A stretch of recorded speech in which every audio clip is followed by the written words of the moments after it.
Train ধরবেন, কিন্তু কোন প্ল্যাটফর্মে যাবেন বুঝতেই পারছেন না। একই স্টেশনে একাধিক রুট, আর তাতেই দিনভর যাত্রীদের বিভ্রান্তি। কিন্তু এবার আর নয়, কলকাতার প্রাণকেন্দ্রে অবস্থিত শিয়ালদা স্টেশন এবার নিয়ে এসেছে এক নতুন ব্যবস্থা, যেখানে প্রতিটি রুটের জন্য বরাদ্দ করা হয়েছে নির্দিষ্ট প্ল্যাটফর্ম।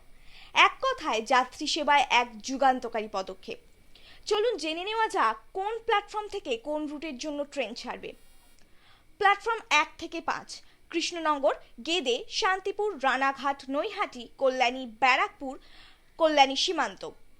প্ল্যাটফর্ম 5 থেকে 8, ডানকুনি, বারুইপাড়া রুটের জন্য ট্রেন। প্ল্যাটফর্ম 6 থেকে 10, হাসনাবাদ, দমদম ক্যান্টনমেন্ট, বনগাঁ, বারাসাত, হাবড়া, দত্তপুকুর, মধ্যমগ্রাম রুটের ট্রেন।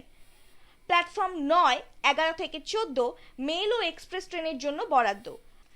আর 15 থেকে 21 নম্বর প্ল্যাটফর্মে দক্ষিণ শাখার ট্রেনগুলি যেমন ছাড়তো তেমনই ছাড়বে। তাহলে প্ল্যাটফর্ম নিয়ে আর ধোঁয়াশা নয়, শিয়ালদাহে এবার ট্রেন ধরুন নিশ্চিন্তে। পূর্ব রেলের এই পদক্ষেপ নিঃসন্দেহে যাত্রীদের জন্য এক বড় স্বস্তির খবর।